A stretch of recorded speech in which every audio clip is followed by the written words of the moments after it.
我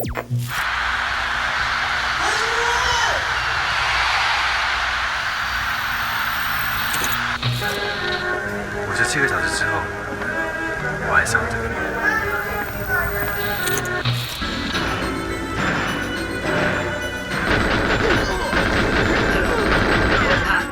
Akin to the great musical artists and films of our time, certain video game releases have instituted a culture shift, establishing a clear demarcation line dividing the art created before its existence and after. Wolfenstein 3D earned its place among such a prestigious list, having fathered the modern first-person shooter in 1992. The 2001 launch of Grand Theft Auto 3 similarly shifted popular culture, birthing the open-world genre whose potential knows no limits. BioShock from Boston-based developer Irrational Games drew yet another indelible line in August 2007. Its immersive gameplay, gripping atmosphere, and pioneering use of inventive storytelling devices elevating first-person shooters on countless fronts. The original BioShock constituted Irrational's attempt at bringing the hallmarks of the critically acclaimed, yet commercially unimpressive System Shock to mainstream audiences. It accomplished as much by coloring outside the lines of market expectations. Over the course of the series, however, adapting to said expectations deeply affected the core of the brand. Development woes affected all three entries as well, often driving a wedge between members of the creative team. That series creator Ken Levine was supposedly difficult to work with only exacerbated the tension. Internal and public-facing issues aside, many would argue BioShock never shied away from challenging the status quo, all while raising the bar. But for Irrational's publisher, a contingent of fans, and even some developers, that bar could never quite reach high enough. This is the rise and fall of BioShock.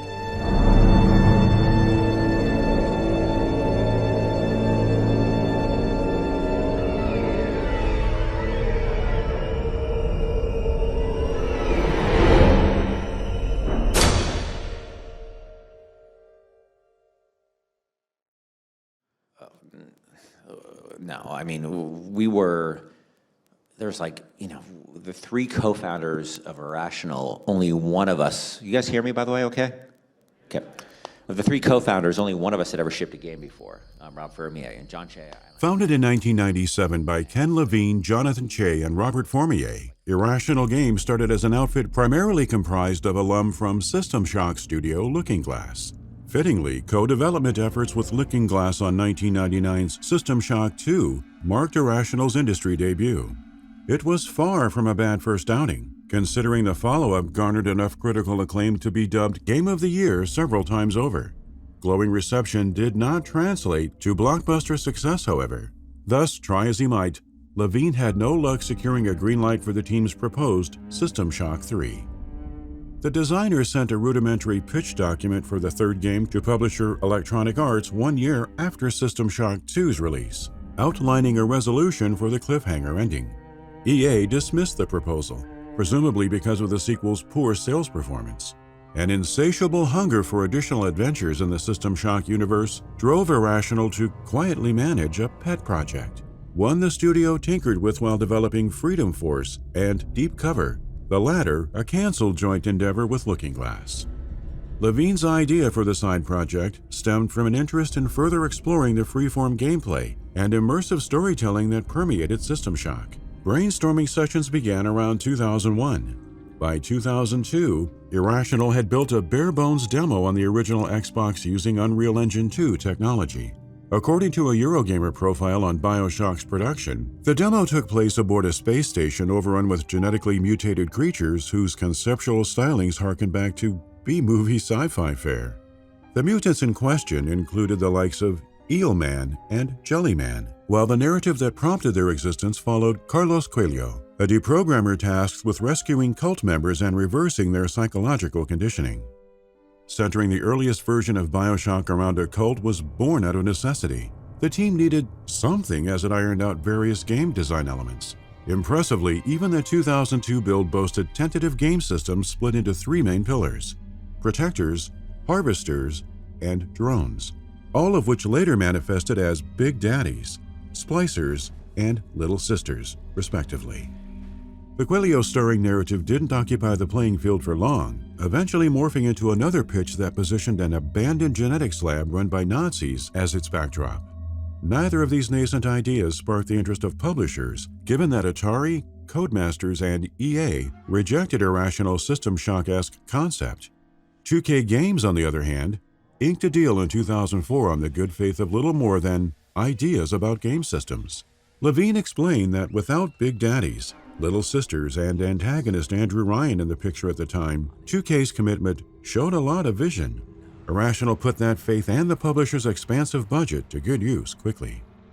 What began as a low-budget, RPG-leaning production with 30 developers evolved into a $25 million FPS RPG hybrid supported by a core team of 90 people. But before the crew could get too comfortable with its new status quo, narrowing down BioShock's setting, characters, and overarching narrative was a must. My God, my God, my God, my God, my God. It's beautiful.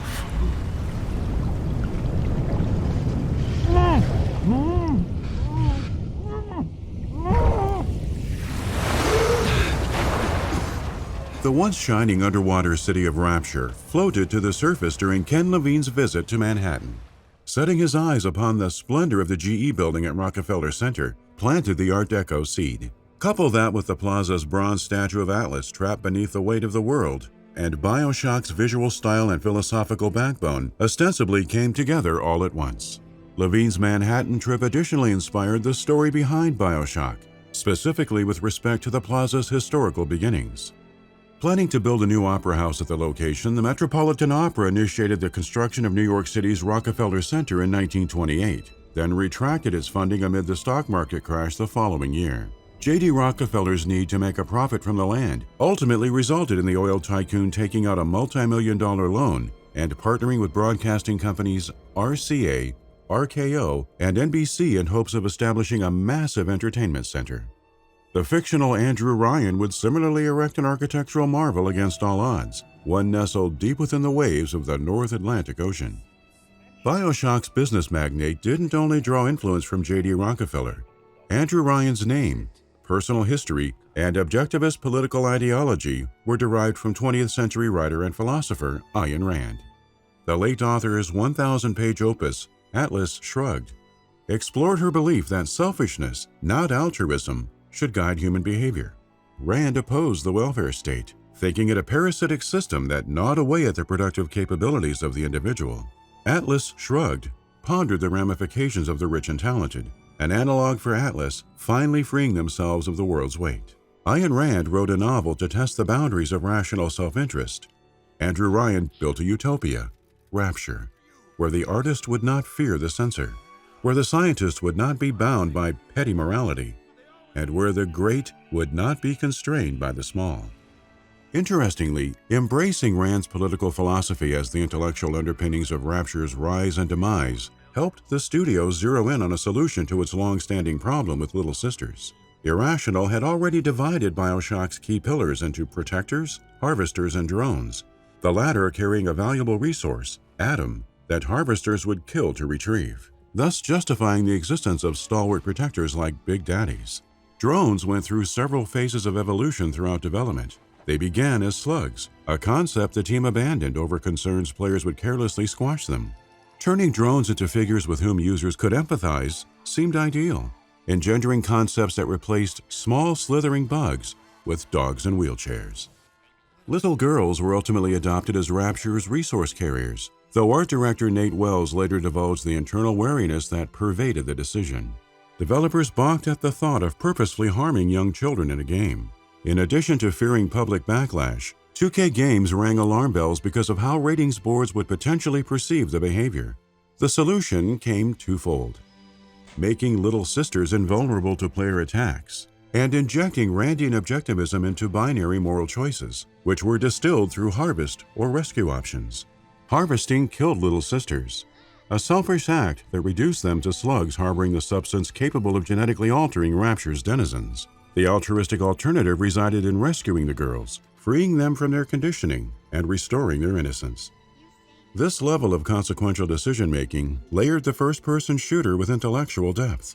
But Solving the little sister conundrum marked neither the beginning nor the end of BioShock's design-related troubles. Uncertainty about the game's overall direction, as well as pressure to deliver a top-tier blockbuster, created a pressure cooker at the Irrational offices such that tension too often divided internal departments. Da da da da da da da da! Presto, presto! No, no! I'm trying. Please. Once again, young Fitzpatrick.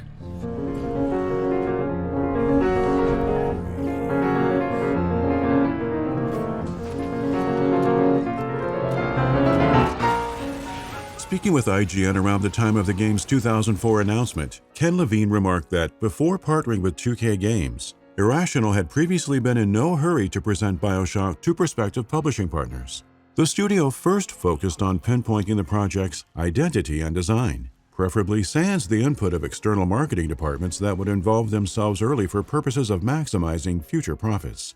And BioShock wasn't exactly an experience the average marketing group would have eagerly endeared itself to, Levine argued. Not until Grand Theft Auto 3's meteoric rise did gaming ads plainly discuss concepts, such as open-ended or emergent gameplay, without stealthily threading them into promos littered with popular buzzwords.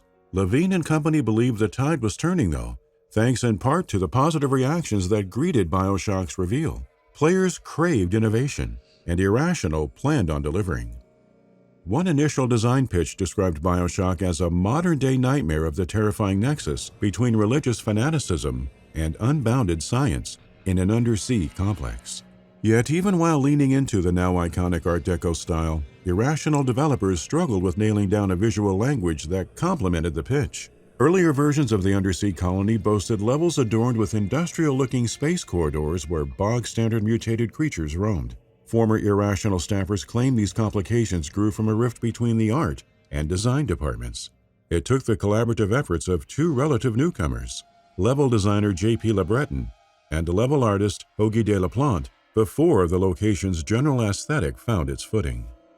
Sensing the in-house friction, new hire de la Plante, who joined Irrational in 2006, asked to work with LeBreton on a week-long experimental level-building process. Most importantly, nascent designs for the botanical environment, known as Arcadia, spawned from the collaboration.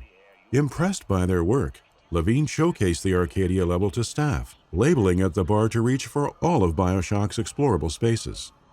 Unfortunately, establishing an agreed-upon baseline for the look and feel of Rapture had virtually no impact on the interdepartmental tension. Levine added to the friction, too, given his reportedly fraught relationship with the design crew. LeBreton posited in a Eurogamer interview that pressure to produce a successful blockbuster placed the co-founder at odds with designers. Fears of repeating System Shock 2's underwhelming sales presumably fueled one outburst in particular. During a meeting centered on condensing BioShock into a compelling demo for Game Informer's March 2006 cover story, one developer submitted an idea using System Shock 2's cyborg ninjas as a point of reference. Some in attendance alleged Levine threw his glasses down, then shouted expletives that underscored his disinterest in the topic. Those who interjected in hopes of diffusing the tension similarly attracted the director's ire. System Shock's influence on BioShock constituted the source of much inner turmoil. Though Irrational considered its new title a spiritual successor to the Looking Glass classic, the need to ship a bankable first-person shooter outweighed all else. This especially became evident after BioShock's E3 2006 showing, when Levine returned from a 2K marketing meeting and announced the underwater adventure would be promoted as a shooter from that point onward.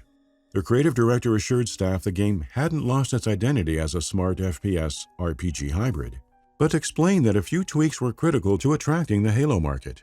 It made sense. An action game focalizing a failed undersea utopia and the overt objectivist philosophy that precipitated its ruin would have been a difficult sell since shooters were predominantly associated with the likes of Call of Duty.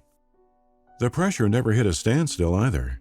In fact, crunch in the final year of production exacerbated the issue, courtesy of mandated 6- and 7-day work weeks. J.P. LeBreton said Levine ordered the crunch directive. Meanwhile, Leeds-like producer Alyssa Finley disapproved the mandate. Worse still, feedback from focus group testing conducted months ahead of release raised questions about whether these laborious efforts were for naught.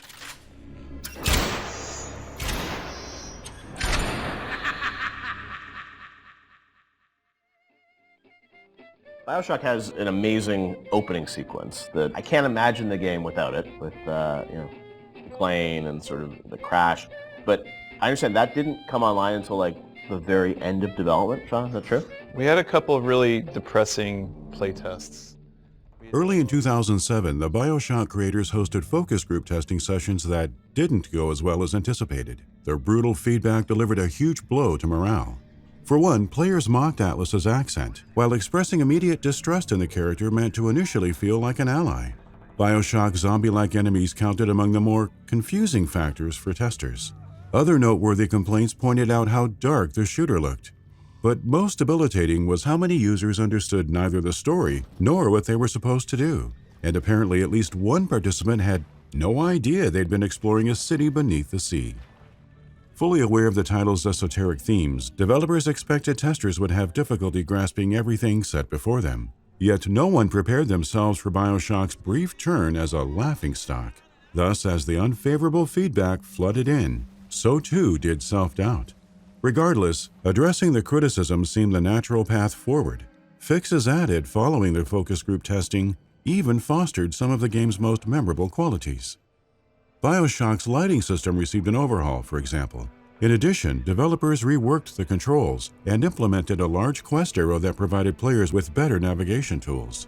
Recasting Atlas as an Irishman helped tackle the disdain for the character. And finally, the user's introduction to Rapture underwent extensive changes, the end result showcasing underwater vistas that established the colony's setting. Despite the setbacks, turmoil, and daunting feelings of uncertainty, BioShock's creative crew felt validated once the shooter launched to universal praise on PC and Xbox 360 in August 2007. Its 96 rating on Metacritic quickly secured BioShock a spot among the highest reviewed games of all time. Critics dubbed it an instant classic, a masterpiece that demanded everyone's attention. Reviewers and players agreed the hauntingly atmospheric world of Rapture presented a technical marvel unlike anything else in or outside the medium. Many also argued the storytelling had demonstrated gaming cinematic potential, since it so seamlessly encompassed multiple art forms. Not to mention the immersive gameplay elevated first-person shooters, setting a high bar that few would subsequently dare to reach. Hold on, and everything will be fine.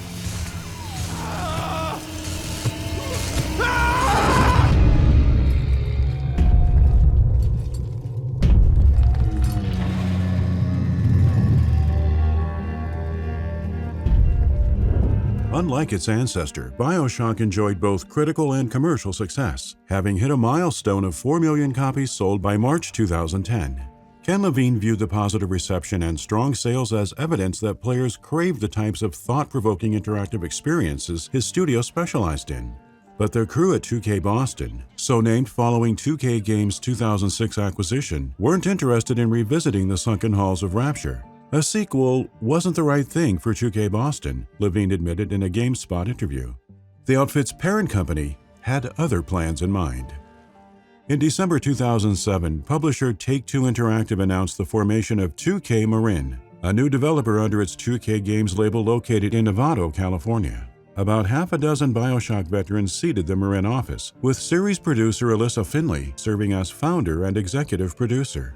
Press details confirmed the expansion would permit the creation of original IP, as well as open the door for more collaborative efforts between 2K-owned studios. Secretly, the group had already begun mapping out plans for a second BioShock.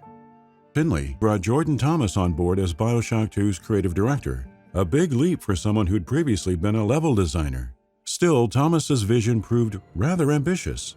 In a retrospective by Vice, the creative director shared insight into the original pitch, which cast players in the role of a former little sister returning to Rapture. Layers of trauma concerning the protagonist's past would have been peeled back as the story progressed, specifically in a manner that Thomas called very Silent Hill. However, someone higher up the chain insisted BioShock should embrace its action-oriented qualities, believing the brand had the makings of a big shooter franchise like Gears of War or Call of Duty.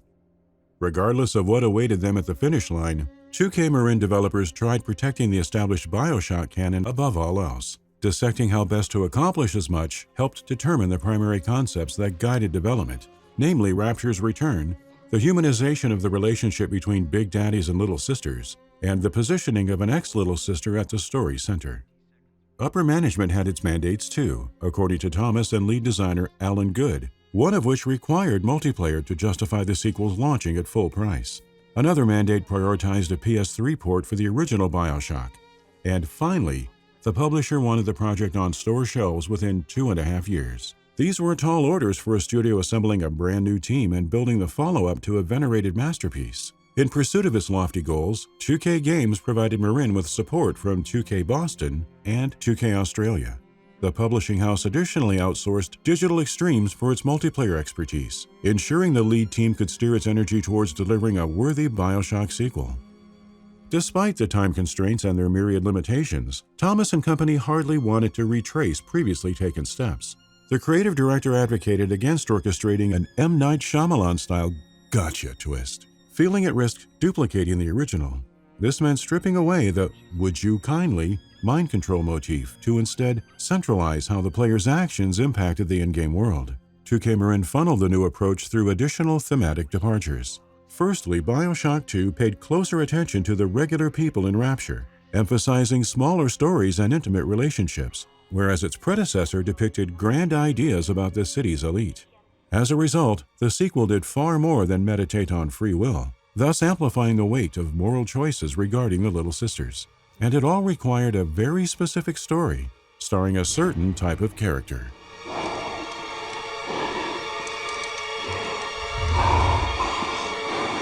Five.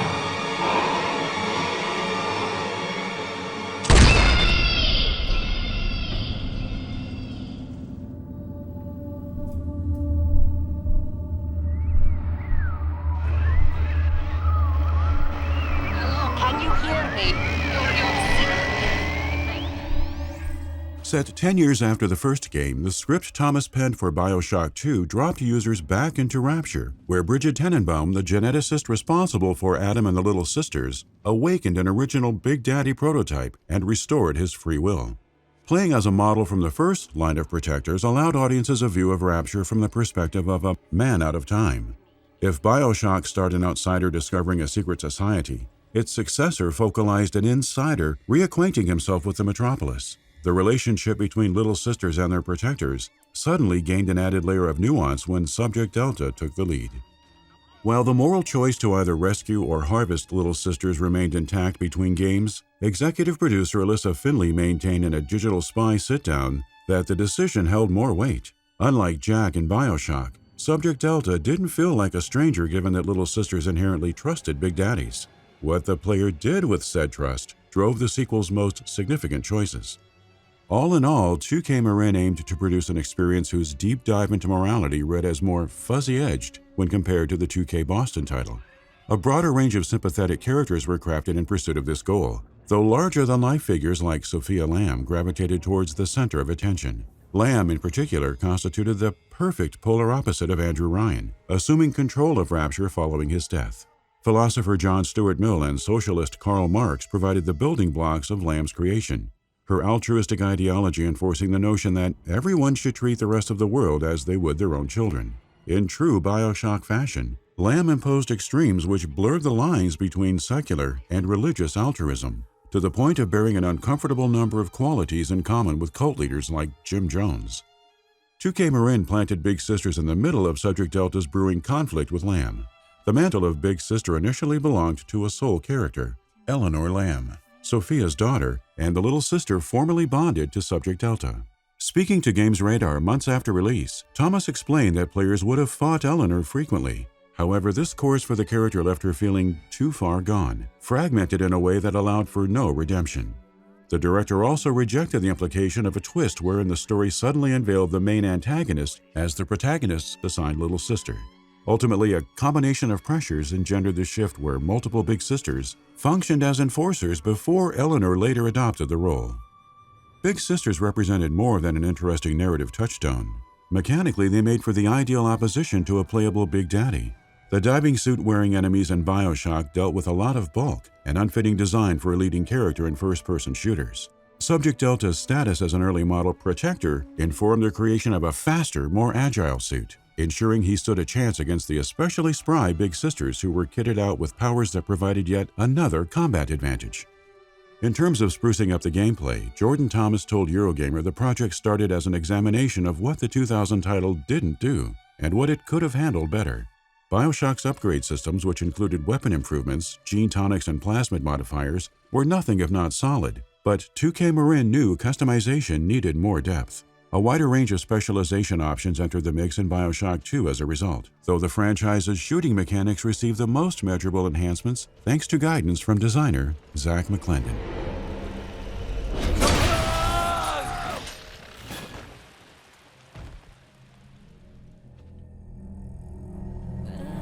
Tonight, I wish to remind each of you that Rapture is your city.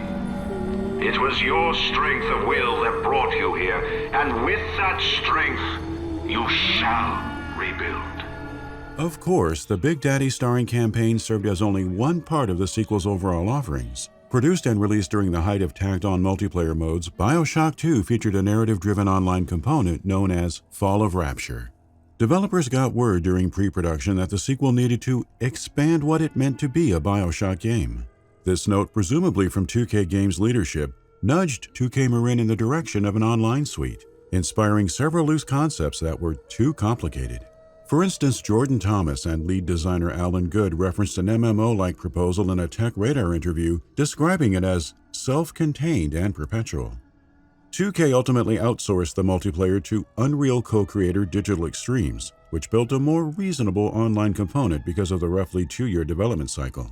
Translating the sophisticated shooter to a PvP setting created several challenges, chief among them being that BioShock's heavily modified version of Unreal Engine 2.5 boasted no built-in multiplayer capabilities, forcing Digital Extremes to create the necessary technology from scratch. On top of battling technical setbacks, the support crew struggled with determining which type of content would best befit Rapture-set online modes.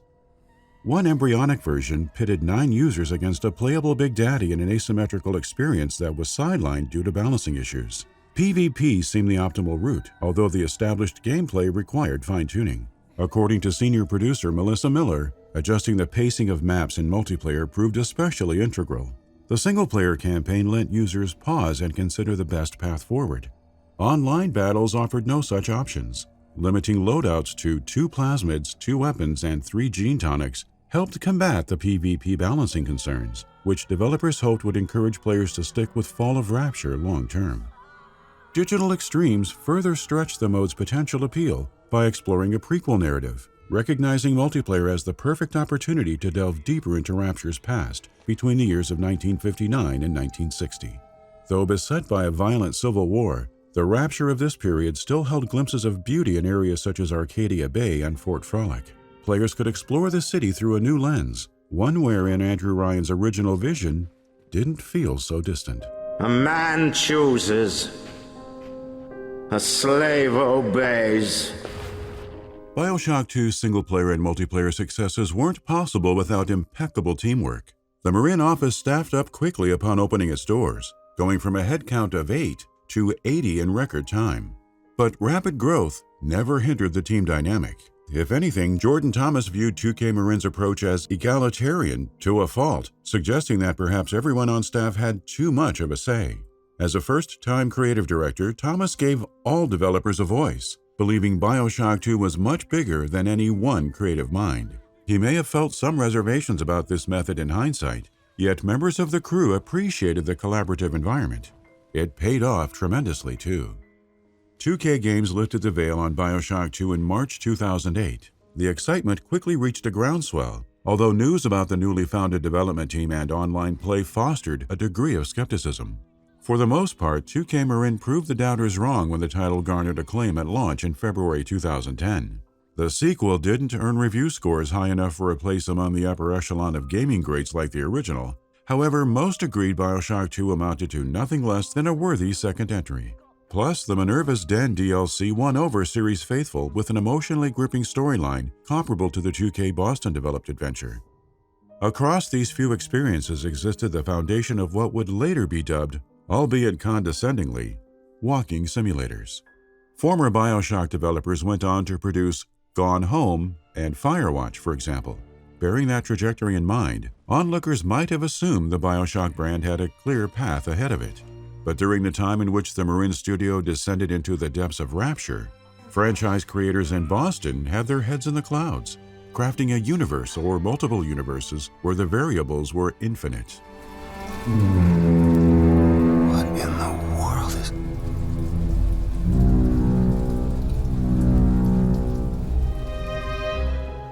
Now, we're supposed to make contact with the National Guard. They've set up a perimeter around this community the second that they heard that there might be an alien incursion there. Let's look for someone in charge. Taking a step back from Rapture didn't immediately set Ken Levine and his staff on another course in the System Shock-inspired world of BioShock.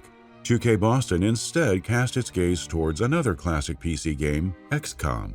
For his book, Press Reset, reporter Jason Schreier spoke with former developers who alleged Levine's commitment to the secret XCOM project had subsided by mid-2008, leaving 2K Australia and 2K Marin to join forces on The Bureau, XCOM Declassified, while the Boston-based subsidiary re-engaged with BioShock.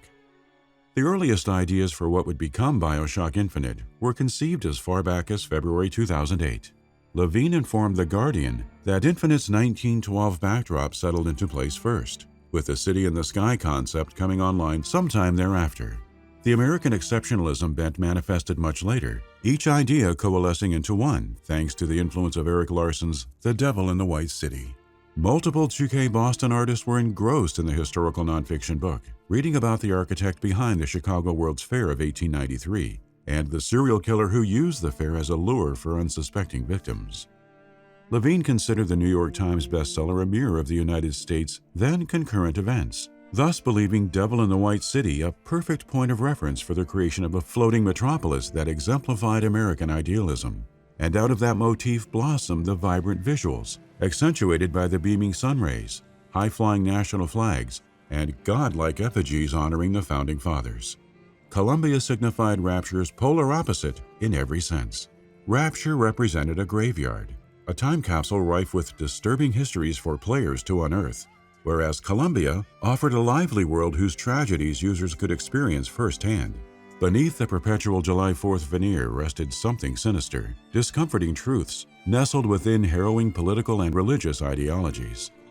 Columbia very easily worked in concert with BioShock themes. Building a character-driven piece to complement them proved rather trying. The team made it a point to avoid standard sequel tropes, which typically involved introducing a handful of previously unseen monsters and extra playable levels. An entirely new locale didn't seem striking enough either, since skirting the usual trappings of a sequel also morphed into ditching basic shooter conventions that had comforted the genre for far too long. NPCs issuing orders from behind a window or through an earpiece had become old hat. The original BioShock swore by these means of delivering objectives. For Infinite, 2K Boston, which reinstated the Irrational Games label in 2009, challenged itself to design a companion character capable of driving the narrative and drawing empathy from players.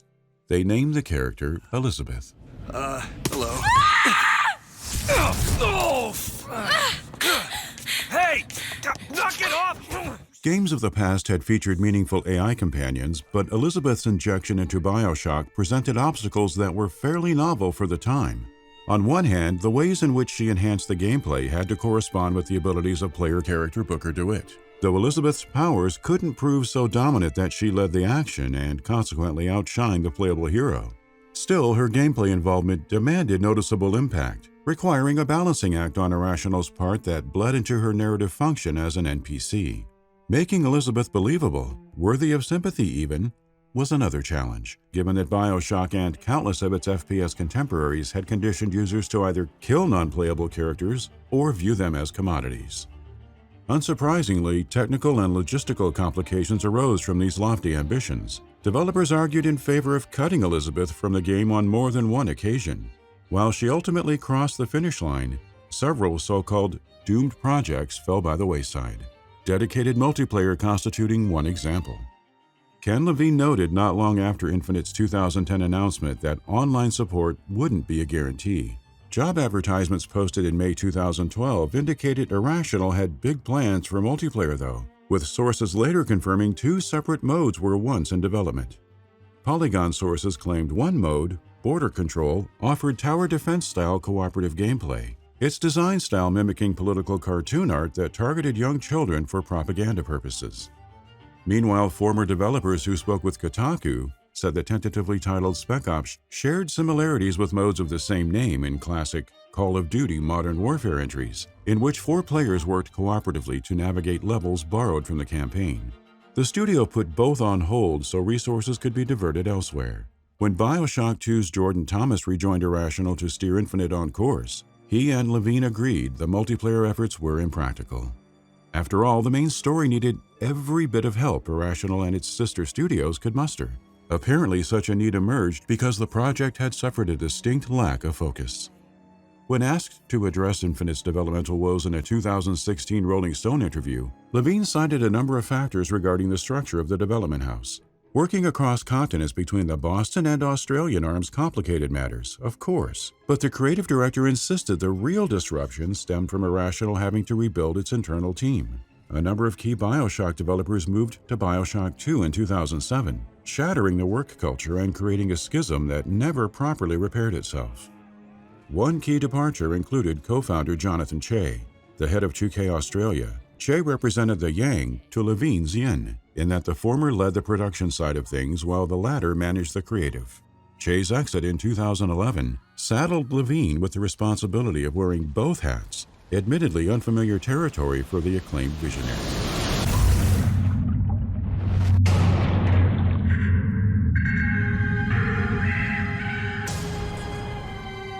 After launching a cryptic teaser website, 2K and Irrational lifted the veil on BioShock Infinite during an NYC event in August 2010. The now infamous E3 2011 demo exhibited its true coming-out party, providing a showpiece of what developers planned on delivering. Yet Infinite's heavily scripted demo featured dynamic gameplay sequences the 7th-gen consoles couldn't replicate, making for a final product that technologically failed to measure up. The memory constraints of PS3 and Xbox 360 severely limited everything from dynamic mechanics to the number of enemies present on screen at once, and less on-screen enemies meant foes were bullet sponges. Such issues added another knock against the franchise's divisive combat systems. In some respects, the E3 demo and its false promises were the least of Irrational's concerns. Former staffer Sean Elliott divulged that so much effort went into the vertical slice because the studio had nothing else of consequence ready for prime time. Dozens upon dozens of issues had beset the project by this point. Even Infinite's AI, circa E3 2011, earned the description of atrocious. According to anonymous sources interviewed by Kotaku, a good chunk of the bloated production cycle meandered to and fro, the result of Levine's iterative creative process. The director reportedly leveraged a system wherein repeatedly creating, destroying, and reconstructing ideas became the norm.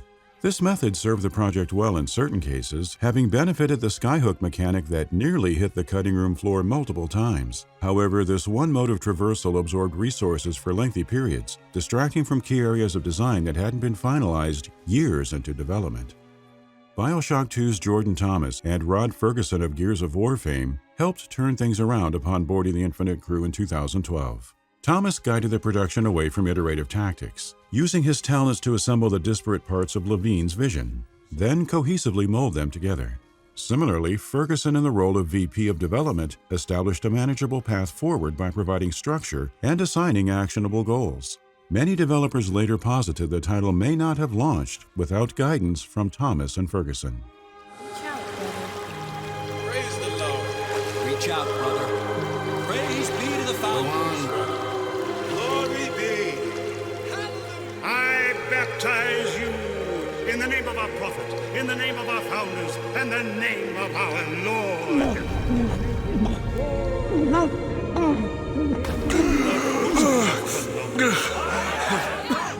I don't know, brothers and sisters, but this one doesn't look clean to me.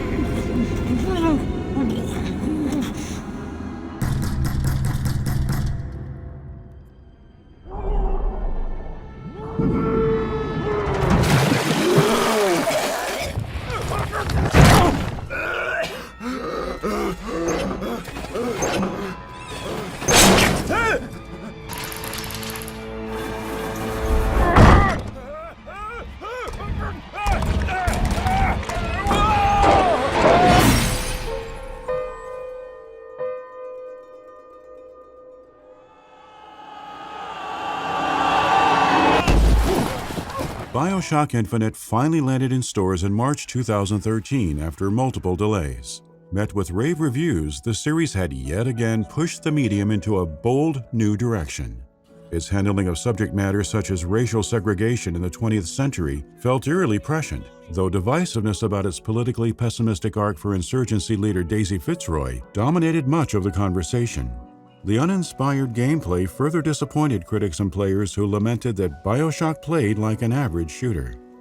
Players could still equip special abilities and mix and match them for stronger effects, but gone were BioShock's relatively deep customization options. That the actual shooting mechanics felt unrefined didn't do the gameplay any favors either. From the outside looking in, it all played well into the notion that higher-ups wanted a broader audience for the brand.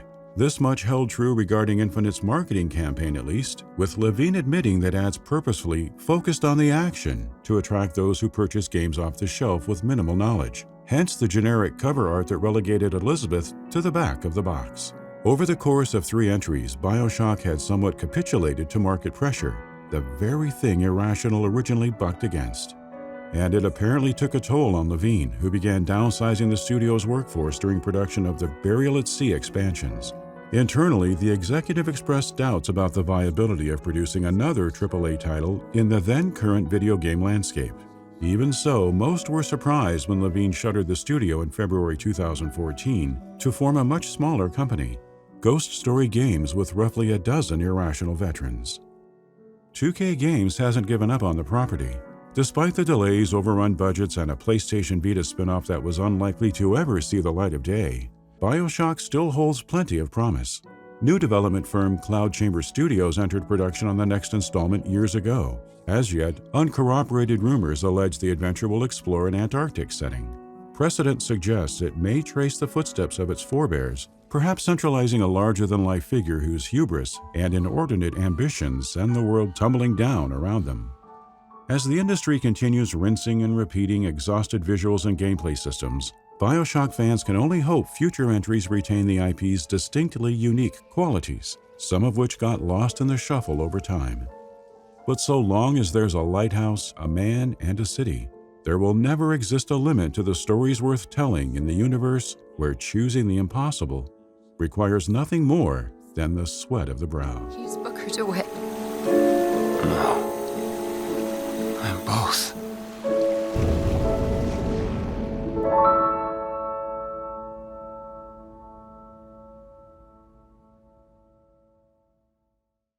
This video has been brought to you by you, the generous fans and patrons making all of this possible.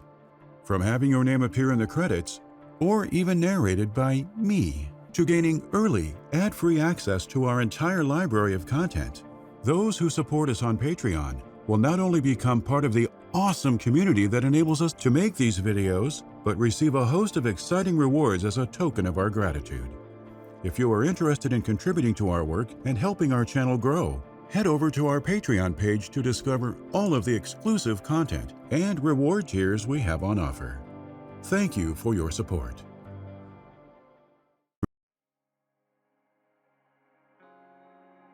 Thank you for watching. We'd like to take this time to thank, by name, the generous patrons who have pledged to our Hall of Fame reward tier. Alex Moretti, and those currently subscribed to our producer reward tier. Brock Piviroto, Darirap Sigurdsson, GetWrecked.com, Jonathan, Kira May, Landy K. Hayes, Mario Herrera, Milkshake. If you enjoy our content, please consider subscribing to our channel and backing us on Patreon.